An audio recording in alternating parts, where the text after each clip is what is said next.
Yes. All right, let's move on to the Bengals.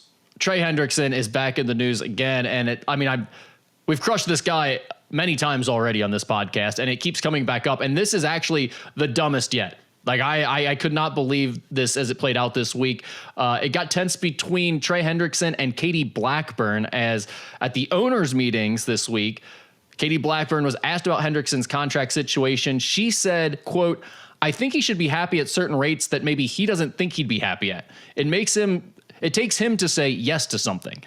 That, of course, didn't sit well with Hendrickson, who went on the Pat McAfee show the very next day and aired his frustrations. He said the Bengals haven't even communicated directly with his agent, despite him wanting to get a deal done for years. Quote, "It's confusing, like it's my decision," he said. "The market has gone up, and I'm not going to apologize for that." So where does this go from here, Skinny? And how do you think the two sides came out looking this week? Well, listen, again, I said last week I can't blame either side, but she doesn't help her cause by saying what she said. I mean, I disagree. I loved it. This is why that's why she trots herself out one time a year at the owners' meeting. We got another thing to talk about where she put her foot in her mouth about maybe leaving town. I mean, just honestly, sometimes people just need to shut up. His constant whining on this, I'm just over it. I don't even care about it any longer. The thing I will say is, again, I understand. I said this last week.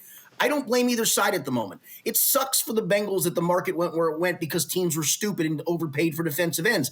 That doesn't mean I have to be stupid. Do I think Trey's asking for $35 million? Probably not, because I think he realizes that that's probably over the edge. But where's the sweet spot? I don't know where that is. And again, even if the extension doesn't happen, okay, if it doesn't happen, you signed this contract, my guy. I'm sorry that you did. Blame your agent for when it occurred. It only occurred 2 years ago. This isn't like it was 17 years ago in the market's gone nuts. I agree with you, Trey. And you know, unfortunately for the Bengals, it went nuts to the point where they probably can't pay that. But at the end of the day, okay, you want to sit this year? Go ahead. I'm calling your bluff right now, dude. I'm going to call it right. If you don't listen. People are up and it may not be a training camp. So what? He's a defensive end. He can line up the first Sunday and go get the quarterback. It's not meaningless. One thing I'll tell you this: he'll keep himself in great shape. That's not even a debate. It's not like he's going to sit there and gain 25 pounds and turn flabby. He's a workout freak, so he's going to stay in great shape. Listen, Trey, you want to sit out training camp? Go ahead and do it. You ain't sitting out a game check. I'm calling your bluff right now. So why do you think Katie Blackburn put her foot in her mouth when she's saying the exact same thing we are, that he is just complete? He's not happy with anything. Even if you give him the benefit of the doubt that he just kind of got confused on the years, or he's looking at the years a little bit differently. He said that's all he's wanted for 3 years is a new contract from the Bengals. You know what he got in the last 3 years? A new contract from the Bengals. What the hell is he talking about, Skinny? I know. I'm with you. I get that. Yeah. To me, it sounds like they feel like their offer is fair. The quote of, "I think he should be happy at certain rates that maybe he doesn't think he'd be happy at." This is why I love the full transparency of where are we at in the offering process and where is he at in the turn down process. Then you'd have a clearer picture of it.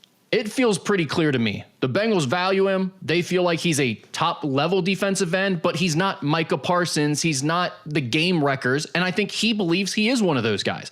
They're not willing to commit to that. I would suggest that. I'm with you. Listen. I have some faults in his game as well. I think sometimes some of his sack totals are inflated against lesser competition. I do think he's a very good player. He doesn't play the run great. And again, I understand what markets are. But again, just because somebody is stupid in the market doesn't mean I've got to be stupid in the market. The Browns, are they a well-run organization? Nope. Stupid. Raiders, are they a well-run organization? Stupid. Houston is what it is. It hasn't had major success, and they're paying Daniil $130. I don't understand them paying him that. But, okay, go ahead and do what you got to do. It doesn't mean I've got to do the same thing just because the market says I do. Well, there's that. There's also – guys under contract. He's talking about on the Pat McAfee show that he looks at it like Zillow, and he's like, look, I'm on the same street as Micah Parsons and these other guys, and so the offer should be in line with them. And it's like, well, if that's the way he's looking at it, then it leads me to believe that the Bengals are doing the right thing here, because they don't feel like he's Micah Parsons. They don't feel like he's as valuable as the top maybe 3 or 4 pass rushers in the NFL. They probably think he's somewhere in the next tier, which I would agree with. And by the way, they just paid all of their money to all those offensive weapons. Trey Hendrickson probably isn't going to get a top-of-the-line deal now. That's totally fine with me. I agree with Katie Blackburn. If he wants to keep bitching about it, then just move on. Like, do whatever you're going to do. Sit out, whatever. Quit complaining. We've told you where you're at. It's either on you to be happy with what the offer is, or just decide you're not going to be happy in Cincinnati. Like, because this is what your value is here. Yeah, and again, You're under contract. Yes. If you play this year, you go to free agency, and if you have a good year, you'll get paid. And if you don't, you won't. And listen. I think he's expecting to get paid for past performance. And listen, his past performance, especially as a Bengal, has been outstanding. Even That's worse. not what you pay for in sports. You pay for what you believe the performance is going to be moving forward. And do I believe he's going to be the same player at age 31, 32, 33? Probably not. I mean, he's one of those rare athletic freaks that maybe he will be, but I've got to gauge that risk if I'm the Bengals of. I'm not going to pay for the past performance. I think that's what he looks at. Look what I've done in the past, and I've done it on shekels. Well, that's where the market was then, my man.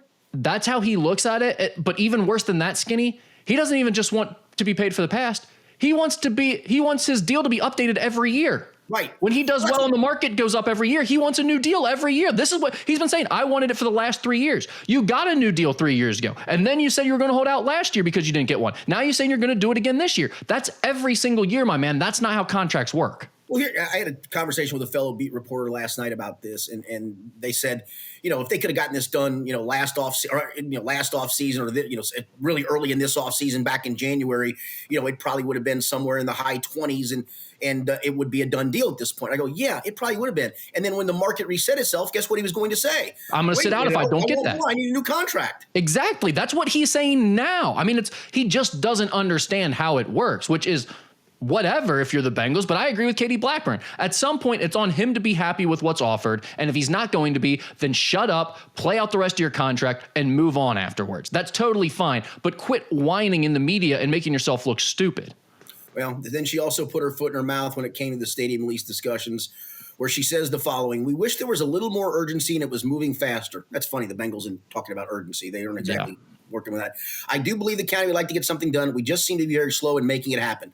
We could, I guess, go wherever we wanted after this year if we didn't pick the option up." And that means picking the option up in June. If they do, it's a 2-year rollover. If not, technically the lease is up in June of 2026.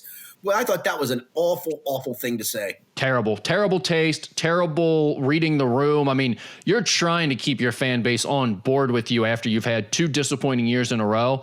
They, for the most part, they're thrilled with the fact that you made those long-term signings and commitments on the offensive side of the ball.